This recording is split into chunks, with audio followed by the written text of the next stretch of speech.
Padre Pio a révélé à San Giovanni Rotondo, le 18 mars 1965, qu'il existe un jour dans le calendrier liturgique où le voile entre le ciel et la terre devient si fin qu'une prière faite à midi pile peut changer 7 impossibilités simultanément.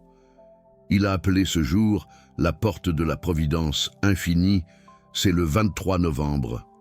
Aujourd'hui, à cet instant précis, Thérèse Lombardi a suivi le protocole des 7 plis à midi, le 23 novembre 1952 à Palerme.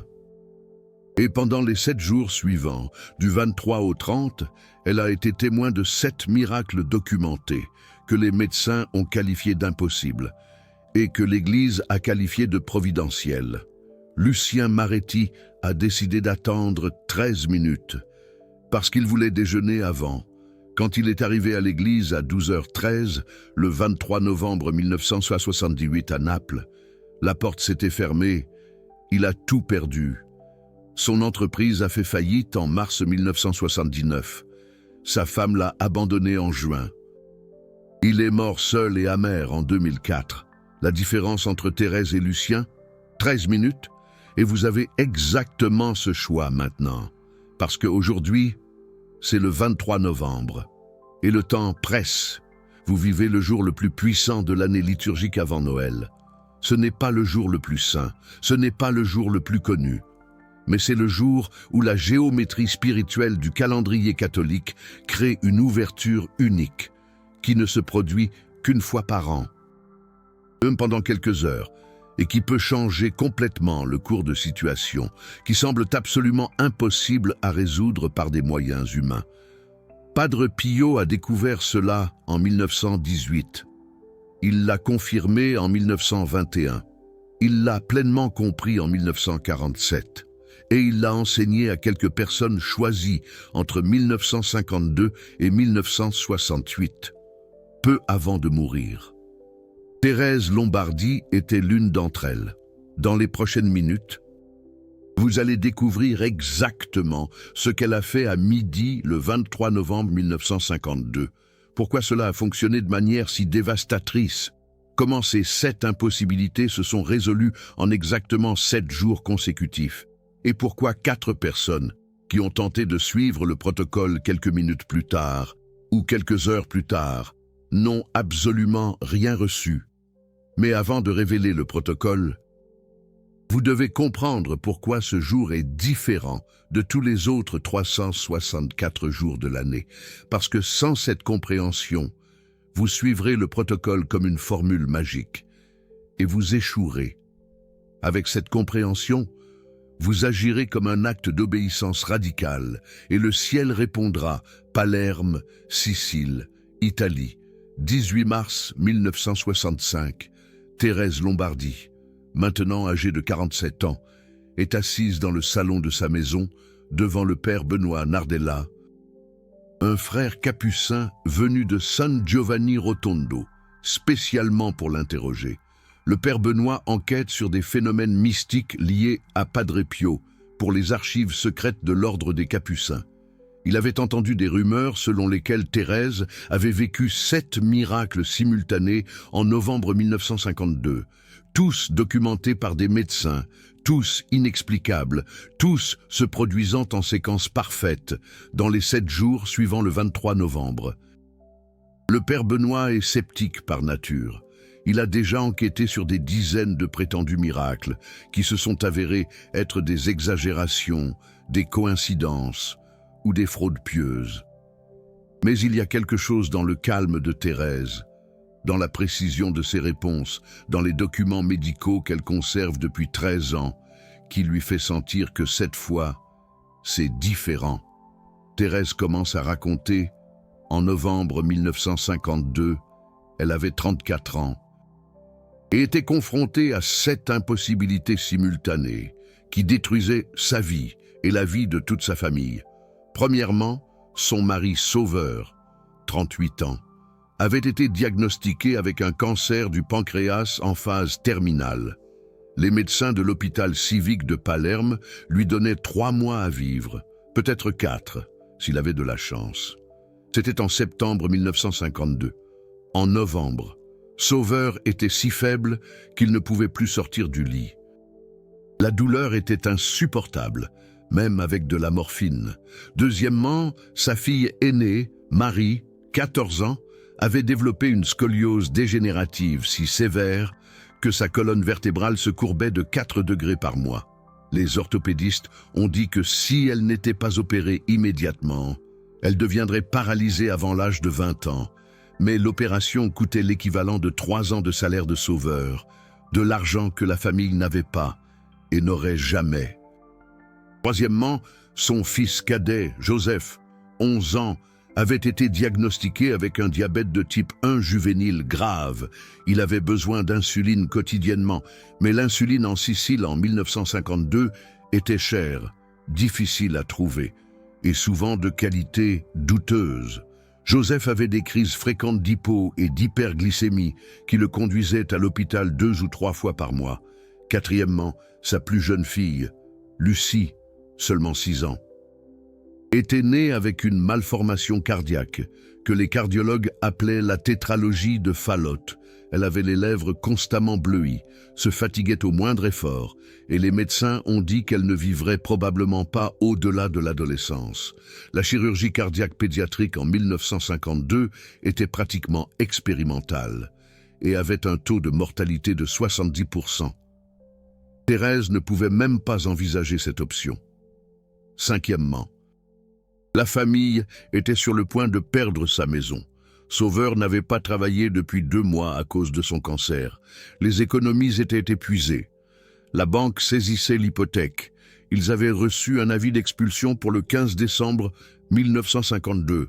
Thérèse travaillait comme couturière, mais ce qu'elle gagnait couvrait à peine la nourriture et les médicaments des enfants. Sixièmement, le frère cadet de Thérèse, Antoine, 28 ans, avait été emprisonné injustement en août 1952, accusé du vol d'une bijouterie à Palerme. Il était innocent. Thérèse le savait avec une certitude absolue, parce qu'Antoine était avec elle le soir du vol. Mais il n'y avait pas de preuves. Aucun témoin à part la famille. L'avocat de la défense a dit qu'Antoine serait probablement condamné à 10 ans de prison. Et septièmement, la mère de Thérèse, Rose, 64 ans, développait une démence sénile rapidement en juin. Elle oubliait les noms en septembre. Elle se perdait dans sa propre maison. En octobre, elle ne reconnaissait plus ses petits-enfants. Thérèse savait que bientôt, elle devrait la placer dans une maison de retraite. Mais il n'y avait pas d'argent pour cela. Et l'idée de placer sa propre mère dans une institution publique où les personnes âgées étaient traitées comme des animaux, la détruisait de l'intérieur. Cette impossibilité, cette situation qui n'avait pas de solution humaine possible, cette croix que Thérèse portait tous les jours, chacune pesant plus que l'autre, l'écrasant lentement. Thérèse raconte au père Benoît qu'elle était agenouillée le 20 novembre 1952, un mercredi, dans l'église Saint-François d'Assise à Palerme, priant le chapelet comme elle le faisait tous les jours à 18 heures. Elle pleurait silencieusement, non pas de désespoir, mais d'épuisement spirituel. Elle avait tellement prié, avait tellement demandé, avait fait tellement de neuvaines, tellement de promesses, et rien ne changeait. Tout ne faisait qu'empirer. C'est alors qu'elle a senti le parfum de Rose, inconfondible, doux, pénétrant. Elle a ouvert les yeux et a vu Padre Pio devant elle. Ce n'était pas une vision éthérée, c'était solide, physique, réel. Il était vêtu de l'habit marron des Capucins. Ses mains gantées dissimulaient les stigmates. Et son visage exprimait une compassion si profonde que Thérèse sentit comme s'il portait ses 7 croix avec elle. Padre Pio ne perdit pas de temps. Il dit d'une voix ferme, mais douce, « Thérèse, tu portes 7 impossibilités. Je vais t'apprendre comment les abandonner toutes en une seule fois, mais tu dois obéir exactement comme je te le dis. Le 23 novembre, à midi pile, Église Saint-François d'Assise, protocole des 7 plis. Si tu le fais, Dans les 7 jours qui suivent, du 23 au 30, tu verras 7 portes s'ouvrir, une par jour, 7 miracles, 7 impossibilités devenant possibles.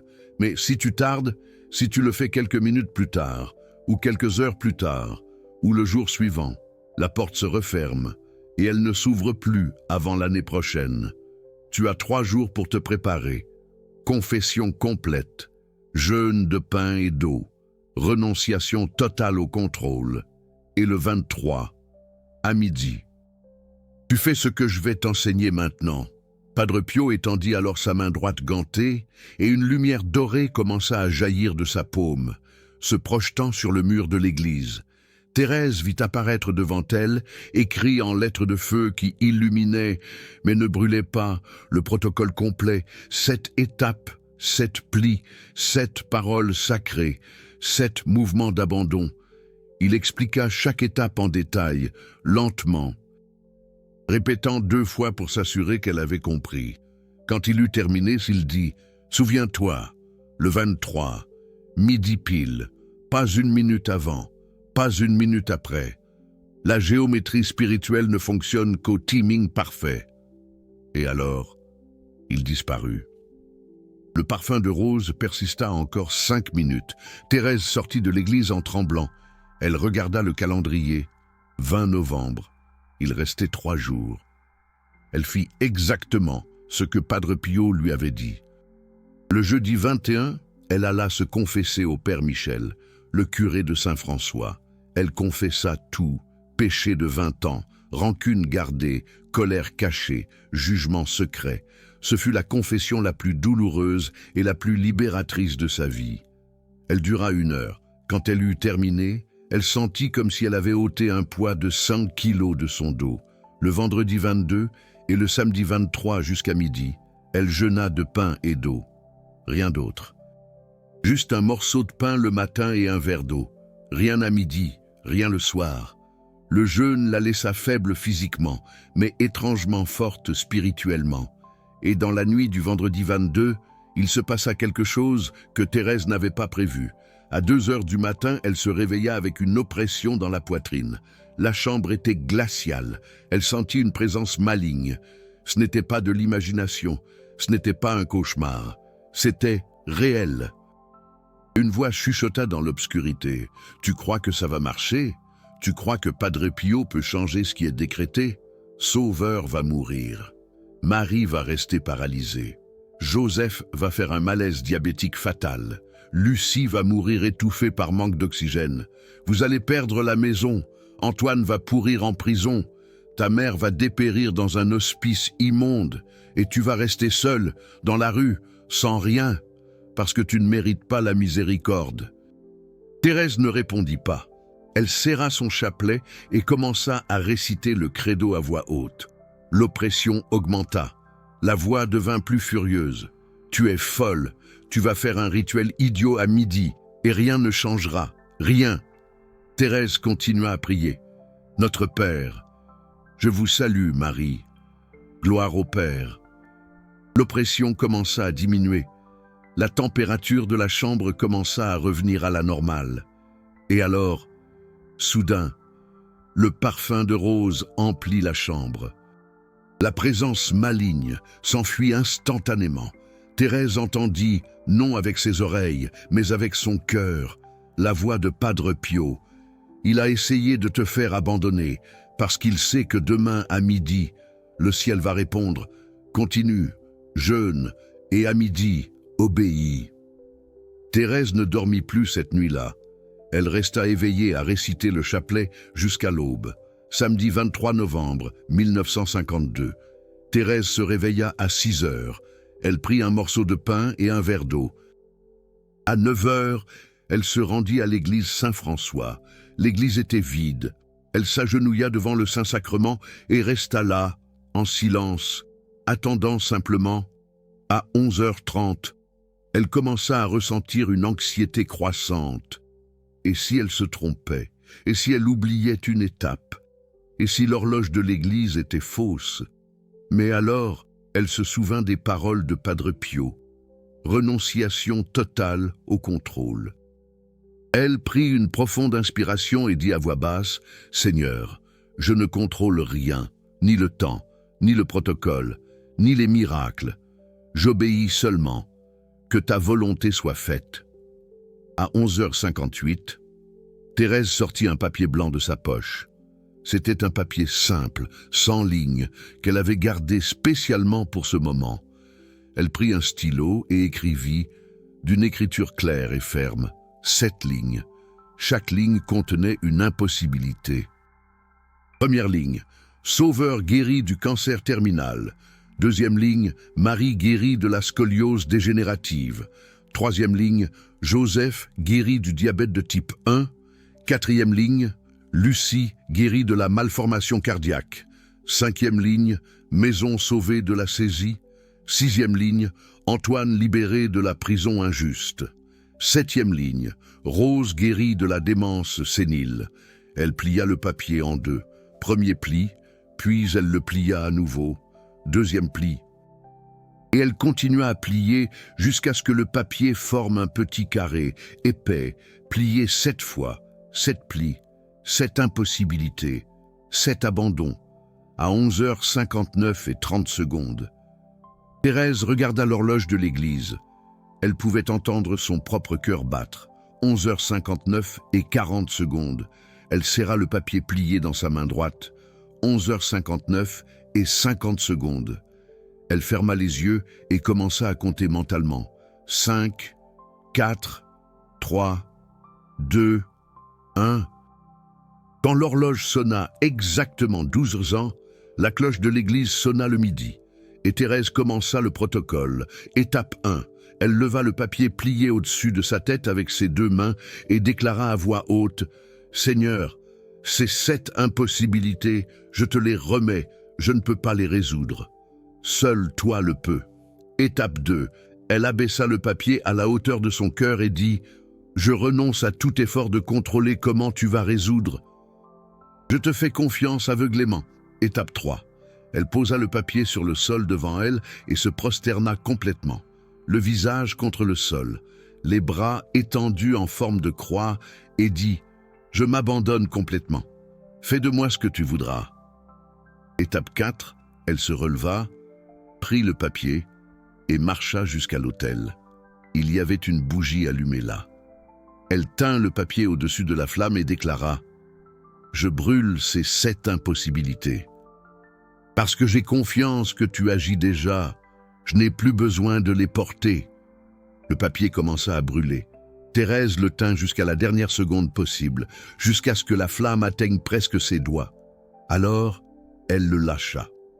Le papier tomba sur le sol et se transforma en cendres. Étape 5. Elle s'agenouilla devant les cendres et récita 7 « Je vous salue Marie ». 1 pour chaque impossibilité, 1 pour chaque pli, 1 pour chaque jour à venir. Étape 6. Elle prit une petite portion des cendres et la plaça dans un mouchoir blanc qu'elle avait apporté. Elle plia le mouchoir soigneusement et le rangea dans sa poche. 7e étape. Elle prononça à haute voix la phrase finale que Padre Pio lui avait enseignée. « Père, je sais que tu m'as entendu, je sais que tu as déjà répondu, je te remercie avant de voir, et j'espère en paix. » Thérèse termina le protocole à 12h07. 7 minutes après-midi. Elle resta là, agenouillée, en silence, pendant encore 10 minutes. Aucune sensation mystique, aucun frisson, aucune voix, aucun parfum de rose, seulement le silence, la paix et une certitude inexplicable qu'une chose avait été scellée au ciel à cet instant précis. Thérèse se leva, fit le signe de croix et quitta l'église Saint-François d'Assise. Elle rentra chez elle et continua sa vie comme si de rien n'était. Mais au fond d'elle, elle savait. 7 portes avaient été ouvertes, une se manifesterait chaque jour, du 23 au 30 novembre, 7 jours, 7 miracles. Et elle avait raison, absolument raison. Le père Benoît interrompt Thérèse et lui demande « Comment saviez-vous que cela avait fonctionné ?» Thérèse sourit et répond « Je ne le savais pas intellectuellement. Je le savais dans mon esprit. C'est différent. Mais si vous voulez des preuves visibles, elles ont commencé à apparaître exactement 24 heures après. Dimanche 24 novembre 1952. Premier miracle. Thérèse se réveilla à 7 heures et alla dans la chambre de Sauveur. Il avait passé la nuit à gémir de douleur comme toujours.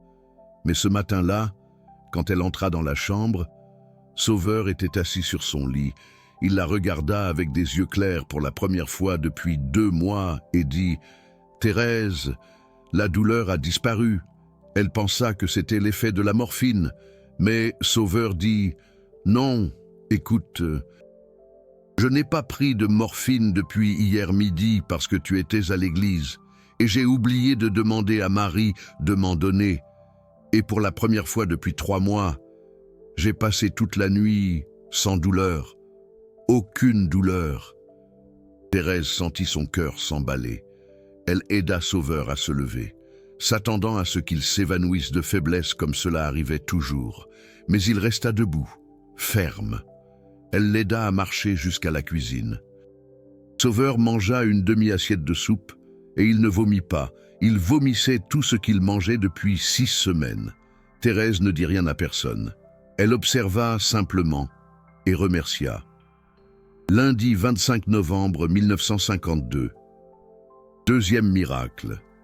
Thérèse emmena Marie à sa consultation de routine avec l'orthopédiste, le docteur Vincent Roux, à l'hôpital civique de Palerme. Il faisait des radios de contrôle tous les mois pour suivre la progression de la scoliose. Il plaça les radios d'octobre et de novembre côte à côte sur le négatoscope. Il resta silencieux pendant 3 minutes à regarder les 2 images. Puis il appela un collègue, le docteur Albert Collin. Les 2 hommes restèrent à regarder, à mesurer, à vérifier. Finalement, le docteur Roux se tourna vers Thérèse et dit « Madame Lombardi, je ne sais pas comment expliquer cela. La scoliose de Marie n'a pas progressé. Plus que cela, la courbure a diminué de 3 degrés. C'est médicalement impossible. La scoliose dégénérative ne régresse pas, jamais. » Il demanda à faire de nouvelles radios pour confirmer. Il le fit. Le résultat était le même. La colonne de Marie se corrigeait, c'était un miracle. Mardi 26 novembre 1952. Troisième miracle. Joseph eut une consultation avec l'endocrinologue, le docteur Françoise Marin. Elle fit le test de glycémie à jeun comme toujours. Joseph avait pris de l'insuline la veille au matin. Mais son contrôle glycémique était toujours erratique. La normale était une glycémie entre 180 et 250, bien au-dessus de l'idéal. Le docteur Marin regarda le résultat et fronça les sourcils. Elle demanda à répéter le test. Elle le répéta. Regarda Thérèse et dit « La glycémie de Joseph est à 95. C'est complètement normal, comme s'il n'avait pas de diabète. Avez-vous augmenté la dose d'insuline ?» Thérèse dit que non. Le docteur Marin demanda à Joseph d'arrêter de prendre de l'insuline pendant 24 heures sous observation hospitalière pour voir ce qui se passait. Joseph fut hospitalisé. 24 heures sans insuline. Sa glycémie resta entre 90 et 110. Parfaitement normale. Le docteur Marin ne pouvait pas expliquer. Elle dit « Cela n'arrive pas. Le diabète de type 1 est auto-immun. Le pancréas ne produit pas d'insuline, mais le pancréas de Joseph en produit. C'est un vrai miracle. » Mercredi 27 novembre 1952. Quatrième miracle, Lucie s'évanouit pendant le petit déjeuner. Elle avait fréquemment des crises de cyanose à cause de sa malformation cardiaque.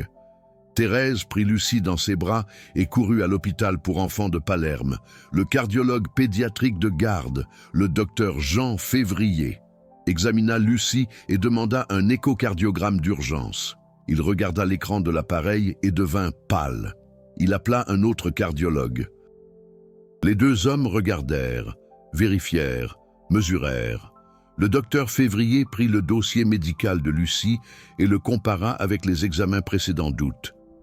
Puis il regarda Thérèse et dit quelque chose qu'elle n'oublierait jamais. « Madame Lombardi, Je ne sais pas ce qui s'est passé, mais la tétralogie de Fallot de Lucie n'est plus là. Son cœur est anatomiquement normal. Ce n'est pas une amélioration, c'est une reconstitution. Et cela n'arrive pas, n'est jamais arrivé. Je ne sais pas quoi dire, c'est un miracle inédit. Jeudi 28 novembre 1952, 5e miracle. Thérèse reçut la visite du directeur de la banque, Monsieur Emmanuel Roux. Elle s'attendait à ce qu'il vienne lui remettre la notification finale d'expulsion. Mais il entra avec un sourire au visage et une serviette à la main. Il dit « Madame Lombardi, j'ai une nouvelle à vous annoncer à laquelle je ne crois pas moi-même. Hier après-midi, nous avons reçu un virement bancaire anonyme qui a intégralement remboursé l'hypothèque de votre maison. Pas seulement le retard, l'hypothèque entière. Vous ne devez plus rien.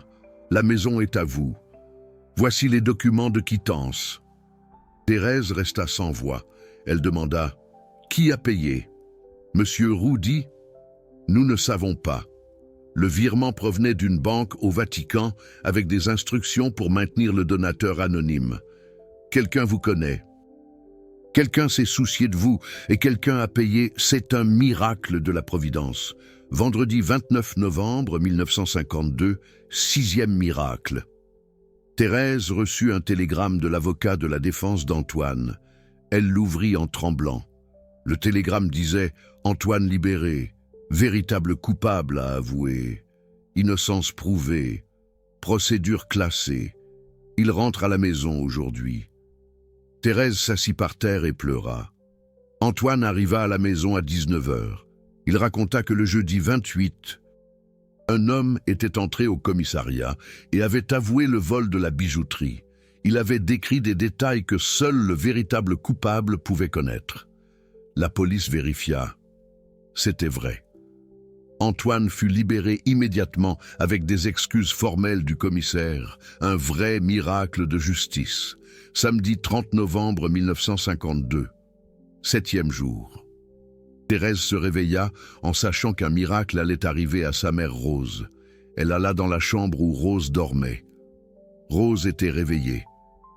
Assise sur le lit, regardant par la fenêtre, elle se tourna quand Thérèse entra et sourit et dit « Thérèse, ma fille, bonjour. As-tu bien dormi ?» Thérèse se figea. Rose n'avait pas prononcé de phrase complète et cohérente depuis 2 mois. Rose continua. « J'ai fait un si beau rêve cette nuit. J'ai rêvé qu'un prêtre avec des gants aux mains est venu vers moi et m'a dit que j'allais aller bien, que j'allais me souvenir de tout à nouveau.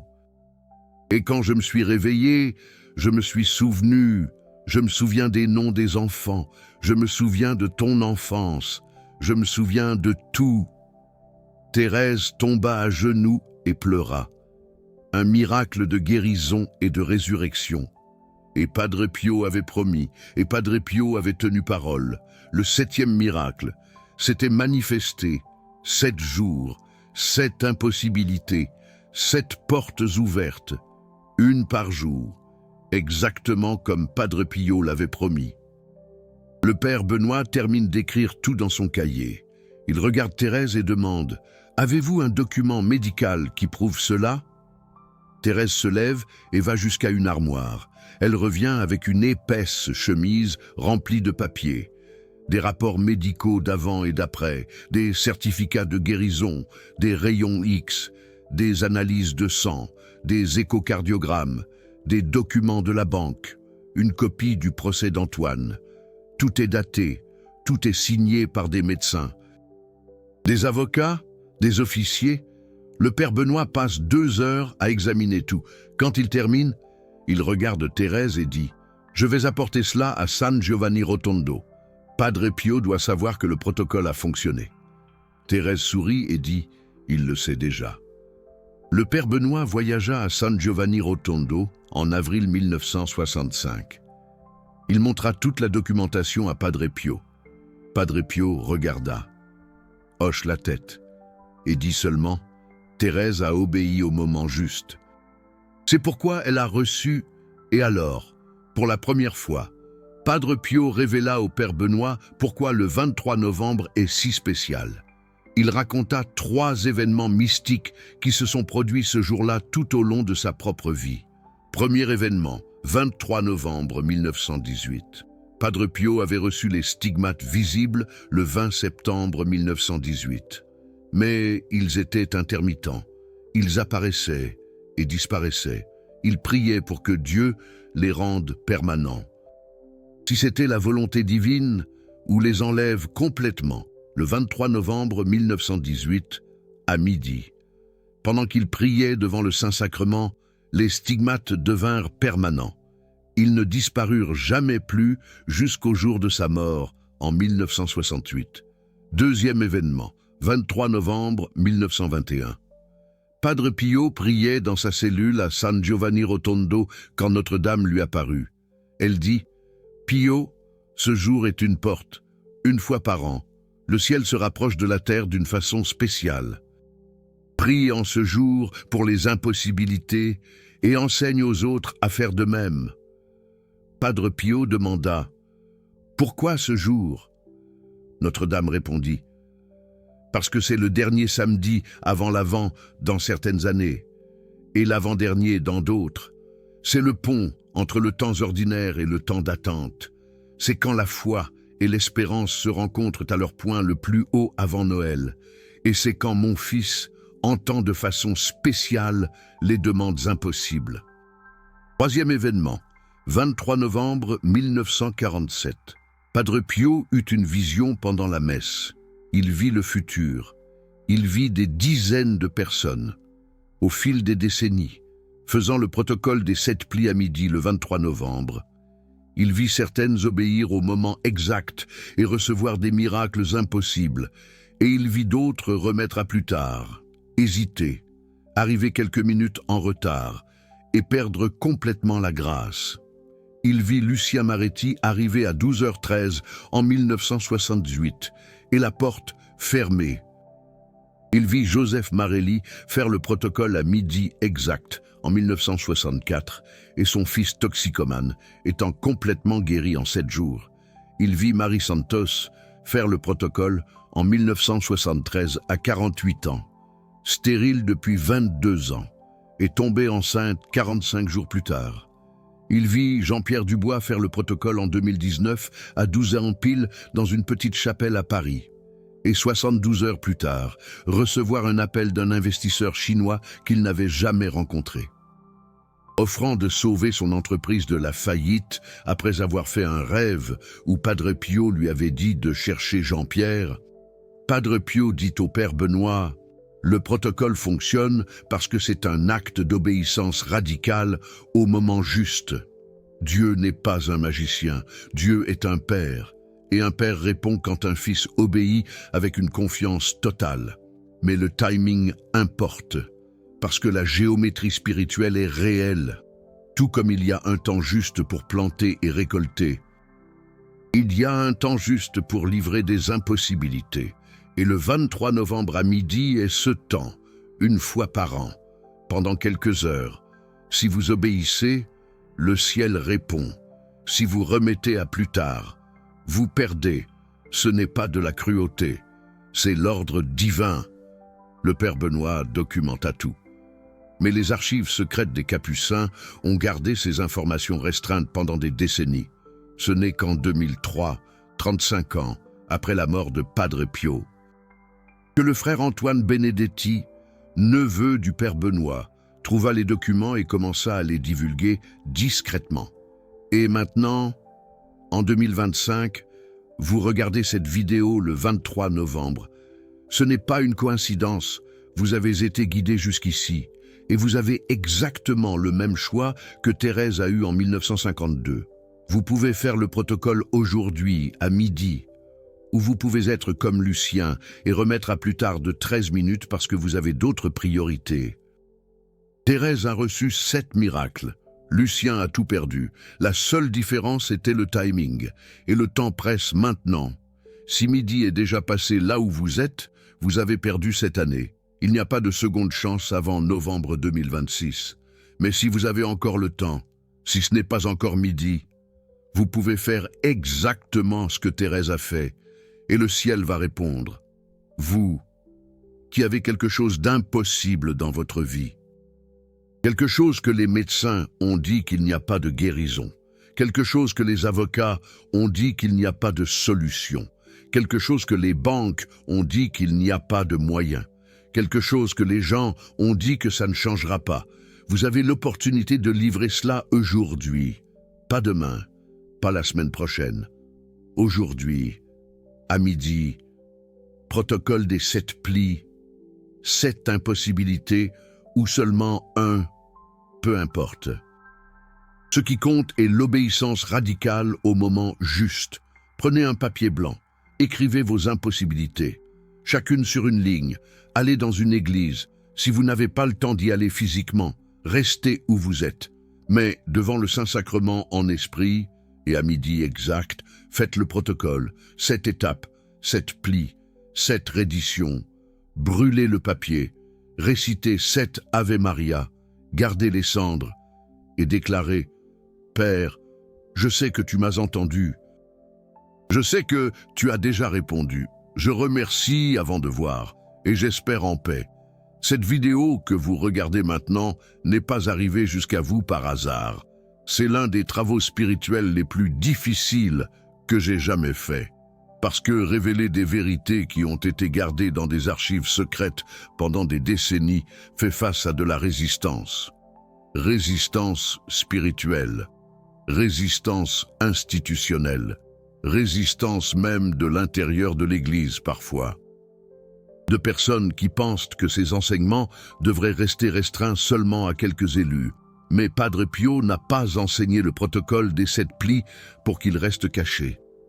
Il l'a enseigné pour que des âmes désespérées comme Thérèse, comme vous, comme moi, puissent trouver une porte de sortie quand toutes les portes humaines sont fermées.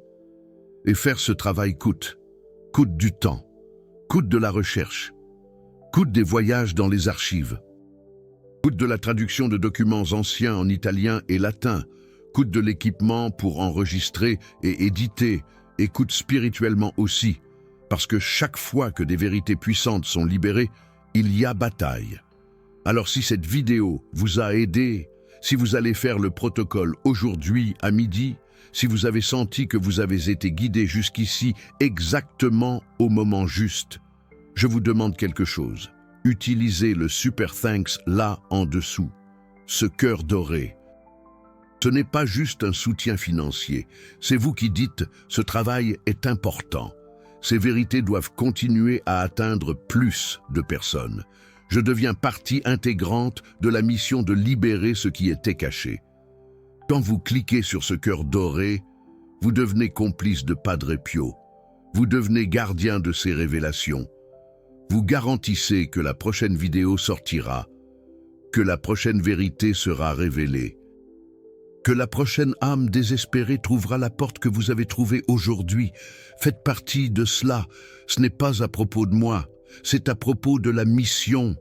Et vous avez été appelé à en faire partie. Maintenant, laissez-moi vous raconter quelque chose qui va vous aider à comprendre comment utiliser le protocole de manière encore plus profonde. Thérèse a fait 7 plis parce qu'elle avait 7 impossibilités, mais vous n'avez pas besoin d'en avoir 7. Vous pouvez n'en avoir qu'une, vous pouvez en avoir 3, vous pouvez en avoir 5. Le nombre n'importe pas autant que l'abandon. Chaque pli représente une couche de contrôle que vous êtes en train de lâcher. Premier pli, je reconnais que je ne peux pas résoudre ça. Deuxième pli, je renonce à essayer de forcer une solution. Troisième pli, j'ai confiance que Dieu est déjà en action. Quatrième pli, je pardonne à ceux qui ont contribué à cela. Cinquième pli, je me consacre au processus. Sixième pli, je scelle cela avec la prière. Septième pli, je remercie avant de voir. 7 couches d'abandon. C'est pour cela. 7 plis. C'est un processus de mourir à l'ego et de naître à la foi. Et il y a 3 alertes que Padre Pio a données et qui sont absolument critiques. Première alerte, ne racontez à personne ce que vous avez écrit sur le papier avant de le brûler. C'est entre vous et Dieu. Si vous racontez aux gens ce que vous avez demandé, vous dissipez l'énergie spirituelle, c'est comme crever un pneu, la pression s'échappe Gardez le secret jusqu'à ce que les miracles se manifestent. Après, vous pourrez témoigner. Mais avant, silence. Deuxième alerte. Après avoir brûlé le papier et fait le protocole, ne restez pas à essayer d'aider Dieu à résoudre le problème. Ne restez pas à courir après des solutions humaines désespérées. Vous avez remis. Maintenant, attendez. Bien sûr, vous continuez à faire votre part normale. Vous continuez à travailler, à prendre soin, à vivre, mais vous ne restez plus angoissé à essayer de forcer des portes. Vous attendez en paix. Les portes vont s'ouvrir, une par jour, ou toutes d'un coup, ça varie, mais elles vont s'ouvrir. Troisième alerte. Quand le premier miracle arrivera, remerciez immédiatement. N'attendez pas les 7 pour remercier. Remerciez le premier. Parce que la gratitude est la clé qui ouvre la prochaine porte. Thérèse a remercié quand Sauveur a passé la première nuit sans douleur. C'est la gratitude d'elle qui a ouvert la porte au miracle de Marie. Et la gratitude pour Marie a ouvert la porte à Joseph. Et ainsi de suite. La gratitude en temps réel est du carburant spirituel. Alors, restez attentifs. Observez. Et quand vous percevrez que quelque chose d'impossible a commencé à changer, arrêtez tout et remerciez. La même à voix haute si possible, « Père, j'ai vu, tu es en action. Je te remercie et j'attends le prochain. Maintenant, je veux vous entendre. » Écrivez dans les commentaires exactement ceci. « Je vais faire le protocole aujourd'hui à midi. Rien de plus, rien de moins. » Ces 8 mots, c'est un engagement public. C'est une déclaration de foi. C'est vous qui dites au ciel, à la terre. À vous-même, je ne vais pas être comme Lucien qui a remis à plus tard de 13 minutes. Je vais être comme Thérèse qui a obéi au moment exact. Quand vous écrivez ça dans les commentaires, vous créez une accountability spirituelle. Vous allez sentir un poids sain de remplir ce que vous avez déclaré. Et de plus, quand des milliers de personnes écrivent la même phrase, il se crée un courant de foi collective qui amplifie la force spirituelle de tous. Alors, écrivez maintenant. Je vais faire le protocole aujourd'hui à midi. Et après, revenez ici dans les prochains jours et racontez ce qui s'est passé. Je veux savoir. La communauté veut savoir. Et les témoignages fortifient la foi de ceux qui attendent encore. Une dernière chose, si vous regardez cette vidéo et qu'il est déjà passé midi chez vous, ne désespérez pas. Vous n'avez pas perdu pour toujours. Vous avez perdu cette année, mais vous pouvez commencer à vous préparer pour novembre 2026. Marquez sur le calendrier, 23 novembre 2026. Commencez à vous préparer avec un an d'avance. Confession profonde, vie de prière, jeûne régulier, renonciation progressive de contrôle. Et quand le jour du 23 novembre 2026 arrivera, vous serez tellement préparé que le protocole sera seulement la formalisation d'un abandon que vous aurez déjà vécu pendant une année entière. Et quand cela arrive, les miracles sont encore plus dévastateurs. Thérèse ne s'est pas préparée avec un an d'avance. Elle s'est préparée avec 3 jours, et même ainsi, elle a reçu 7 miracles. Imaginez si elle s'était préparée avec un an. Imaginez si vous vous préparez avec un an. Mais s'il n'est pas encore midi chez vous, ne perdez pas de temps. Éteignez cette vidéo. Prenez un papier blanc. Écrivez vos impossibilités. Allez dans une église si vous avez le temps. Et à midi, exact. Faites le protocole. 7 pas, 7 plis, 7 abandons. Et après, vous revenez ici et témoignez, parce que votre témoignage peut être la clé qui ouvre la foi d'une autre personne qui est désespérée. Vous avez été guidé jusqu'ici.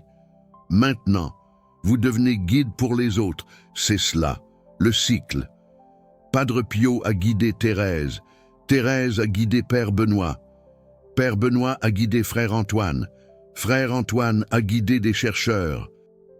Des chercheurs ont guidé cette chaîne est en train de vous guider et vous allez guider quelqu'un à travers votre témoignage, à travers votre obéissance, à travers vos miracles. Vous devenez partie intégrante d'un courant de 107 ans qui a commencé en 1918, quand Padre Pio a reçu les stigmates permanents le jour du 23 novembre. Et cela continuera jusqu'à ce que le Christ revienne. Vous êtes dans ce courant maintenant. N'en sortez pas, obéissez et témoignez.